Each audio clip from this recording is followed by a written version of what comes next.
Seul itinéraire pour arriver à la commune de la Gombe, si vous habitez la commune de Barombo, bien vous prenez l'avenue Kabambar, arrivez au rond-point Huileri, emprunte l'avenue de la Libération. Vous allez donc échapper l'avenue Kalembelembe puisque la route est pratiquement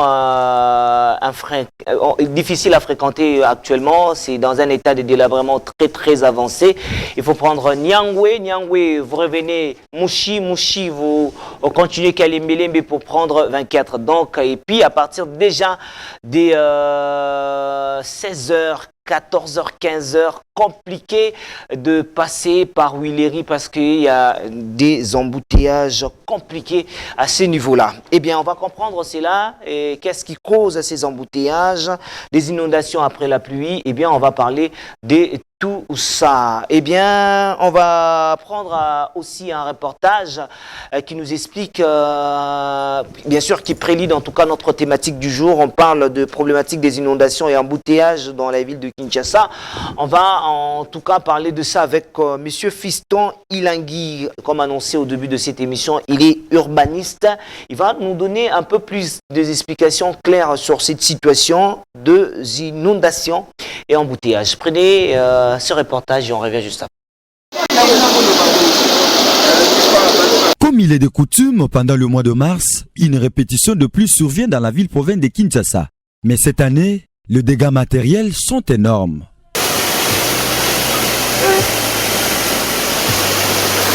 La pluie diluvienne qui s'est abattue aujourd'hui dans la ville-province de Kinshasa a apporté non seulement la fraîcheur, mais aussi beaucoup d'autres conséquences qui laissent la population quinoise à son triste sort. Tenez dans la commune de Massina, une partie du pont construit sur la rivière Njili s'est effondrée.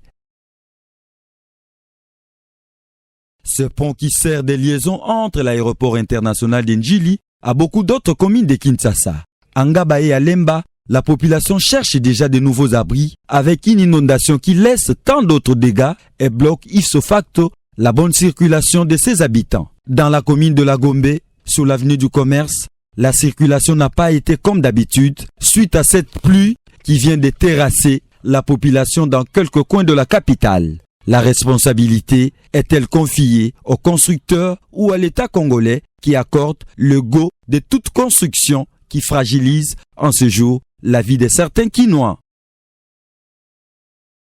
Voilà, c'est bien pris l'idée. Bonjour Monsieur Fiston Ilangui. Bonjour Monsieur le journaliste, bonjour à tout le monde. On a dû bouleverser notre programme du jour puisqu'on devait vous attendre. Vous avez dû un petit retard pour, je vous accuse pas, un petit retard justement pour nous rejoindre. Qu'est-ce qui a provoqué ce retard? Est-ce que les embouteillages ont eu du mal à nous rejoindre? Je suis désolé pour ça et du coup je présente mes excuses aux auditeurs et puis particulièrement à vous. C'est dit toujours aux embouteillages, je suis à Ozone pour arriver ici à Gombe. Ça c'est pas facile, donc toujours les embouteillages. Alors que j'avais quitté la maison très tôt et regarde aujourd'hui là, à ce moment je suis arrivé à retard. Parce que il y a un sérieux problème dans la ville, il y a des embouteillages, à tel point que c'est très compliqué pour répondre favorablement au rendez-vous. Très bien, on a compris que Monsieur Fiston Ilangui a l'habitude de passer très souvent dans des stations de radio. Eh bien, c'est aussi pour nous un redoutable privilège de vous avoir sur ce beau plateau. Ah bien, qu'est-ce qui provoque des inondations et des embouteillages dans la ville de Kinshasa? On veut savoir les causes de tout ça. Merci beaucoup, monsieur le journaliste. Commençons d'abord par les inondations. Inondations dans la ville-province de Kinshasa, d'abord, il faut se mettre en tête que c'est par rapport au niveau d'assainissement de la ville. Le niveau d'assainissement de la ville est trop faible. Oui, donc la ville doit toujours se faire assainir à tout moment.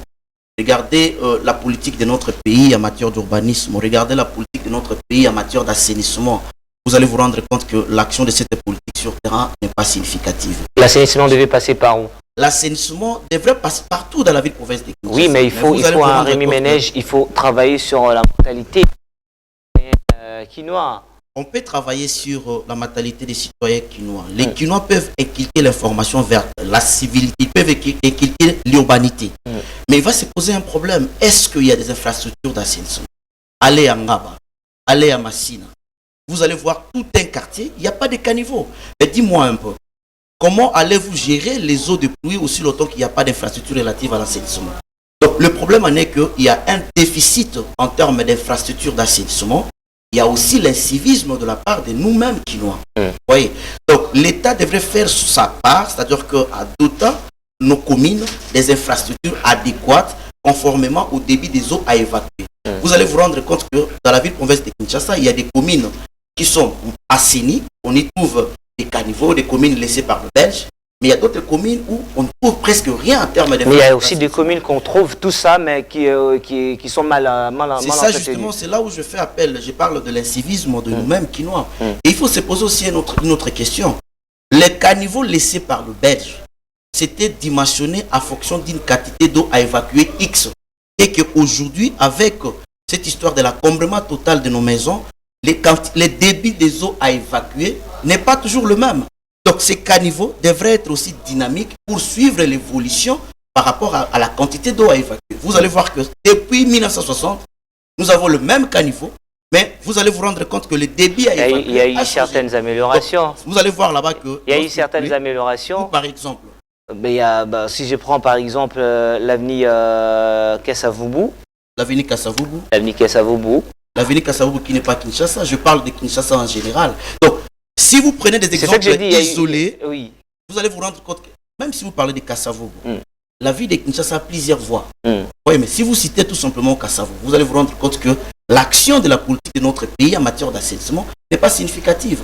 Donc, l'État devrait faire un effort dans ce secteur en mettant en place une politique d'assainissement, en dotant nos communes des infrastructures adéquates et travailler également la population. Vous voyez, avec des émissions pareilles, on peut conscientiser la population. Pour rester dans un environnement urbain, ça demande aussi un minimum de comportement. Mais vous ne pouvez pas se comporter vaille que vaille dans une ville. Donc ça aussi, il y a un problème d'incivisme de la part de nous-mêmes, un problème d'éco-naïveté chez nous-mêmes les Kinois. Donc voilà un peu. Mais en ce qui concerne les embouteillages, tout part de la conception de la ville-province de Kinshasa. Vous savez que la ville-province de Kinshasa, c'est un legs du passé de la part de Belges. Ce sont les Belges qui nous avaient donné ces plans de la ville. Le Belge avait conçu cette ville sans pour autant savoir les désidérata des Kinois. Ils nous ont imposé un plan de la ville. Or, ils devraient apporter une approche participative dans l'élaboration de ces plans. Qu'est-ce qui s'est passé? Comme le Belge restait souvent à Gombe, ils ont séparé la ville. La politique, c'était ségrégationniste. Ils ont séparé la ville. Vous allez vous rendre compte que Gombe, quand vous quittez la maison pour venir à Gombe, vous allez dire Nakei ville. Or, vous restez dans la ville de Kinshasa. Donc, Gombe, c'est une ville dans une ville. À Gombe, là où le Belge restait, on a doté Gombe de plusieurs équipements collectifs. Quand je parle des équipements collectifs, je vois des écoles, des hôpitaux, le marché, le bureau, le ministère, ainsi de suite. C'est pour dire que les équipements sont ici. Vous quittez vos cités dortoirs pour venir travailler dans ces équipements. Ces mouvements pendulaires-là, et aujourd'hui avec la forte démographie, ça pose problème. Et surtout qu'on n'a pas assez de voies viables pour accéder à Gombe. Ouais. Donc, le matin, nous quittons chez nous pour venir à Gombe. Parce que les équipements collectifs sont synonymes de concentration. Ça fait appel aux gens. Et c'est naturel. Ça sera aussi comme ça. Voilà pourquoi, au début, je disais que les sauts de moutons n'étaient pas une panacée urbaine. Vous avez un temps le problème des embouteillages dans la ville de Kinshasa. Je pense qu'aujourd'hui, on me donne raison. On a construit les sauts de moutons, mais c'est comme si on a amplifié encore les embouteillages dans la ville de Kinshasa. Donc, la solution au problème des sauts de moutons, problème des embouteillages, n'était pas les sauts de moutons. Le problème de la ville de Kinshasa, c'est par rapport aux équipements. Les équipements sont mal répartis. Les équipements sont concentrés à Gombe. Et ces équipements font appel aux gens. Tout le matin, on quitte pour y venir. Dans certaines parties, il y a aussi... déjà que la Gombe là, en exitoire. Donc nous venons tous là-bas. Et le soir, nous rentrons. Donc là-bas, c'est comme une cité dortoir. Non, mais il faut équiper. Il y a certaines parties de la ville qui sont aussi occupées. Quand on prend par exemple l'autre partie ou la partie du district de Tchangou, on voit qu'il y a aussi des marchés, il y a aussi des hôpitaux. Est-ce que vous pouvez me citer, ne fût-ce qu'un ministère qui n'est pas à Gombe, mais c'est ailleurs? Ou bien par exemple, qui n'est pas dans cette partie, à commencer par le boulevard. Non, mais mais on revient dans la genèse. Cette partie nord est vraiment servie au dépourvu des autres parties. Voyez. Alors tous ces mondes-là viennent comme cela et ça entraîne ce qu'on appelle le mouvement pendulaire. Mais face à une ville qui n'a pas une voirie, qui n'a pas vraiment de voirie de qualité, face à une ville surpeuplée, eh bien, on doit s'attendre toujours à ces embouteillages. Mais ici, il n'y a pas assez de sociétés industrielles. Des sociétés industrielles, on retrouve ça à limiter. Est-ce qu'elles sont encore fonctionnelles? Ça, c'est un autre débat. Mais quand on voit la forte présence de la population, c'est plus dans des sociétés. Ce n'est pas dans des ministères où on va trouver une grande concentration de la population. Non, mais retenez ceci. L'équipement collectif est synonyme de concentration. Peu importe. L'équipement collectif. Regardez à Gombe. L'équipement collectif, c'est pas seulement le ministère. Vous avez donné qu'un exemple. Je donnais plusieurs exemples. Oui. On parle de marché, il y en a presque dans toutes les parties de la ville. Non, mais attends, quand on parle des grands marchés, regardez lorsqu'on a bloqué Zando ici, les grands marchés. Vous savez les répercussions à la cité, sur le plan social, sur le plan économique. Donc, tous ces mondes-là, ils viennent là-bas pour y travailler, chercher quelque chose à manger. Voyez. Donc, à Gombe, vous êtes d'accord avec moi que à Gombe, la Gombe est vraiment servie au dépourvu des autres communes. Voyez, les autres communes sont des communes dortoirs. Et donc, qu'est-ce qu'il faut faire en termes de solutions? Excusez-moi. On va aller mollo. Vous croyez que ce qui occasionne les embouteillages, c'est justement à cause de ce déséquilibre en termes de distribution des équipements? Exactement. Très bien. Alors, conséquences dans tout ça, des inondations et des embouteillages? Non, mais les embouteillages, aujourd'hui j'avais rendez-vous, je devais être ici à 7h30, mais j'arrive à 8h passées. Regardez, si c'était peut-être une interview pour le boulot, j'allais rater le boulot à cause des embouteillages. Vous avez un enfant qui est malade, vous devez lui amener à l'hôpital, vous êtes comme cela sur la route, vous trouvez les embouteillages. Et vous risquerez même de perdre votre enfant parce qu'il y a embouteillage. Donc les conséquences sont nombreuses. Voyez. Donc c'est quelque chose qu'on doit faire beaucoup d'attention. Mais du moins, pour arriver à faire un diagnostic urbain face à des problèmes pareils, il faut être initié. Vous êtes urbaniste. Je suis urbaniste de formation. Mais vous avez un langage aussi accusateur. Qu'est-ce que vous avez fait en tant que Congolais aussi? Qu'est-ce que vous avez proposé? Je vous rappelle ceci, que l'urbanisme a une dimension politique et technique. Et très souvent, c'est la dimension politique qui pèse sur la dimension technique. C'est-à-dire, l'urbaniste ne peut pas faire quelque chose dans la ville en solo. Sinon, ça resterait une lettre morte. Vous voyez, l'urbaniste, avant de faire quelque chose, il doit proposer quelque chose pour rencontrer la politique mise en place par l'État congolais. Or, on n'a pas une politique clairement définie en matière d'urbanisme. Quand cela ne tienne, je vous informe que je suis aussi enseignant à l'Institut supérieur d'architecture d'urbanisme. Il y a des productions scientifiques qui se font. Je vous informe aussi que j'étais dans une mission de service à Goma, Bukavu, pour faire le plan de développement urbain de la ville de Goma et Bukavu. Nous sommes déjà dans la phase des diagnostics urbains et là, bientôt, on va faire une proposition. On a déjà validé le rapport. Donc, vous avez une portion d'accès au rendez-vous des décideurs. Justement. Le problème en est que les décideurs ne prêtent pas beaucoup d'attention aux rétroviseurs. Les rétroviseurs, ce sont les urbanistes. Les décideurs sont en train de conduire la ville. La ville, c'est la voiture. Mais lorsque vous conduisez la ville sans pour autant faire attention à votre rétroviseur, sachez-le que vous allez faire beaucoup d'accidents. Et c'est ce qui se passe dans la ville de Kinshasa. Il y a des histoires qui se font maintenant dans la ville de Kinshasa. Ce sont des choses qu'on devrait éviter si au moins on écoutait les urbanistes. Mais malheureusement, d'abord la RDC n'a pas plus de 150 urbanistes. La RDC n'a pas plus de 150 urbanistes. Or, en termes de la réglementation, la ville de Kinshasa, avec l'hypothèse de 12 millions d'habitants, on devait avoir au moins 600 urbanistes pour Kinshasa seulement. Mais la RDC a combien de villes? Qui vont gérer ces villes? Regardez déjà qu'il y a un sérieux problème dans ces secteurs. L'État congolais avait constaté qu'on avait un déficit professionnel dans ces secteurs d'urbanisme. À chaque fois qu'on avait des problèmes urbains, on faisait appel à l'expertise étrangère, le belge, le français. L'État a vu, non, on doit combler ces vides. Il a décidé à ce qu'on puisse créer le département d'urbanisme à l'IBTP à l'époque. On forme des urbanistes, des gens capables à apporter des correctifs rationnels aux différents problèmes urbains.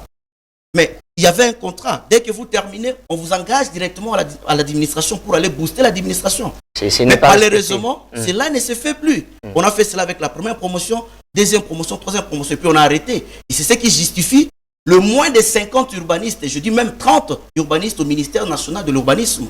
Un ministère technique, mais à 80% occupé par des profanes. Vous trouvez ça normal? Donc, il y a un sérieux problème dans ce secteur. Voilà pourquoi j'ai toujours demandé au président de la République de regarder un peu ces secteurs. Le peuple d'abord passera dans les secteurs. Où est-ce que vous avez demandé? Mais quand je fais l'émission, je lance un appel aux autorités politico-urbaines de notre pays. C'est-à-dire que je demande qu'on puisse prêter beaucoup d'attention au secteur de l'urbanisme. C'est un secteur salvateur, c'est un secteur crucial. On ne peut pas accepter d'avoir n'importe qui dans ce secteur vital de notre pays. Le peuple d'abord passera dans les secteurs de l'urbanisme, entre autres. Si aujourd'hui on arrive à améliorer les conditions d'habitabilité de la population, eh bien le peuple d'abord trouvera corps. Mais lorsque le secteur de l'urbanisme ne produit absolument rien, dis-moi un peu, on a fait 2 ans, qu'est-ce que le ministère de l'urbanisme a déjà produit? Après l'indépendance, qu'est-ce que le ministère de l'urbanisme a déjà produit? Aviez-vous vu ne fût qu'un quartier urbanisé dans la ville de Kinshasa, une production de l'État congolais? Non plus. Qu'est-ce que les urbanistes ont proposé en termes de projets au rendez-vous des décideurs? Vous devez savoir une chose. Par exemple, à l'Institut supérieur d'architecture et d'urbanisme, le chercheur produise. Mais on n'a jamais vu ne fût que le gouverneur de la ville de Kinshasa, ne fût que le ministre de l'urbanisme passer au laboratoire là-bas, à l'ISAI, pour voir qu'est-ce que vous aviez déjà produit. Or, il y a des productions scientifiques jusque-là, des productions scientifiques qui existent, des projets qui existent, mais il n'y a pas moyen d'aller trop loin. C'est parce que ça ne raconte pas les aspirations de l'État congolais. Pour l'intérêt national, pourquoi toujours développer cette posture attentiste au lieu d'aller vers le gouverneur? Aussi lui faire voir ce que vous avez produit. Si je savais que j'allais me rencontrer avec une question pareille, j'allais amener des différents accusés, à commencer par le gouverneur Kimbuta, jusqu'à voir même le gouverneur actuel. On a plusieurs accusés de réception. On ne nous reçoit pas. Ça aussi, c'est un élément. On ne nous reçoit pas. Le ministre actuel, quand il était venu au ministère, nous sommes allés présenter nos civilités. Il nous avait reçu officiellement. Il nous avait avoué en disant que c'est un ministère, c'est notre ministère. Nous sommes des techniciens. Lui, il est politique. On va travailler à l'unisson. Mais vous savez ce qui s'est passé? Les gens qui sont au ministère là-bas, à commencer par les CG, ils ont formé un système. Un système que vous ne pouvez pas intégrer facilement. Comme ils savent que nous avons l'expertise, nous avons étudié pendant 6 ans. Moi, je n'ai pas étudié autre chose, à part l'urbanisme. C'est-à-dire que lorsque la profession n'est pas prise en compte, n'est pas considérée, automatiquement, on me transforme en un chômeur. Donc voilà pourquoi, des fois, quand on parle de ces sujets, je les dis en âme et conscience. Et des fois, ça révolte. Comprenez un peu. Parce que faire 6 ans à l'université, pour apprendre l'urbanisme, eh bien, vous terminez, vous êtes comme... Il y a des confrères qui vendent des crédits, et des cabines, vous imaginez. Un urbaniste est dépelgé. Mais entre autres, il y a des gens qui sont des directeurs au ministère de l'urbanisme qui n'ont jamais eu l'urbanisme dans leur formation. Il y a des gens qui sont des CG, il y a des gens qui occupent des postes de commandement alors qu'ils n'ont jamais cette expertise. Il y a des gens qui sont au cabinet du ministre de l'urbanisme. Les cabinets du ministre de l'urbanisme devraient avoir beaucoup d'urbanistes à côté de lui. Mais malheureusement, le ministre de l'urbanisme n'a même pas un conseiller qui a les profils d'urbaniste. Et malheureusement, le président aussi, de la République devrait avoir un collège. Malheureusement aussi, vous êtes le seul à hausser les temps, parce qu'il y en a plusieurs qui sont restés dans le silence. Oui, attends, mais il y a quand même des confrères qui parlent. Il y a Joël, il y a le président Madia, tout ça. Je vous informe aussi que est faible. si j'interviens souvent, c'est par rapport à la charge qu'on m'avait attribuée au sein de la corporation des urbanistes. Ça, je ne vous avais pas dit que j'étais chargé de communication et relations publiques de la corporation des urbanistes congolais. C'est ce qui fait que je puisse intervenir trop et de parler pour ça. Donc, la dernière question. Je suis en train de me battre pour la profession. Voilà un peu. On peut espérer, est-ce que la RDC peut espérer un changement? Oui, question de volonté politique. Question de volonté politique. Ce n'est pas encore tard. Il y a possibilité de changer. Il y a possibilité de rénover nos villes. Il y a possibilité. Mais la volonté politique, tout est bloqué à ces secteurs. L'urbanisme sans la politique, il n'y a pas photo. Il n'y a pas moyen de bouger. Regardez comment est-ce que nous sommes. Aucune politique en matière de l'habitat. Aucune politique en matière de logement. Or, le droit d'avoir un logement décent, c'est garanti dans la Constitution. Mais l'État ne donne pas le logement décent aux gens. Il y a un taux faible des urbanistes en RDC. Mal pour répondre à notre besoin. On a besoin d'avoir un logement, mais il n'y a pas de logement. Si aujourd'hui les politiques décident de trouver votre assentiment, aussi longtemps qu'il y a un taux faible des urbanistes, on peut toujours espérer un changement. Oui, pas un changement. Peu importe le taux faible des urbanistes. Peu importe. Les urbanistes sont comme des médecins de la ville. N'importe quel malade qui viendra devant un médecin, le médecin fera les diagnostics appropriés et au finish, il va prescrire les médicaments. C'est pareil avec les urbanistes. Si on apporte n'importe quelle ville de la ville de la RDC face à un urbaniste, il va faire le diagnostic urbain. Merci et au beaucoup. finish, il va prescrire, il va faire des prescriptions urbanistiques comme recette, sinon remède, afin de remédier à tous les problèmes. Les messages en tout cas est passé. On vous a laissé le temps de pouvoir étaler votre connaissance et vos mécontentements. En tout cas, nous osons croire que le message sera donc Vous avez compris. trouvé vraiment le mot juste, le mécontentement. Je suis mécontent et révolté. Voilà. Je crois que les autorités vont prendre en compte tout ce que vous avez évoqué ici. Et on rappelle que ces messieurs Fiston Ilangui, les urbanistes, et aussi membres de la corporation des urbanistes du Congo. La ronde se poursuit dans quelques instants. On va parler d'éco mural avec le Fleur, avec Awa également, qui va nous retrouver dans quelques instants. Et ça sera justement après ces jeux. Si vous voulez participer, le numéro est déjà lancé depuis le début de la semaine. Les 082 622 60 22.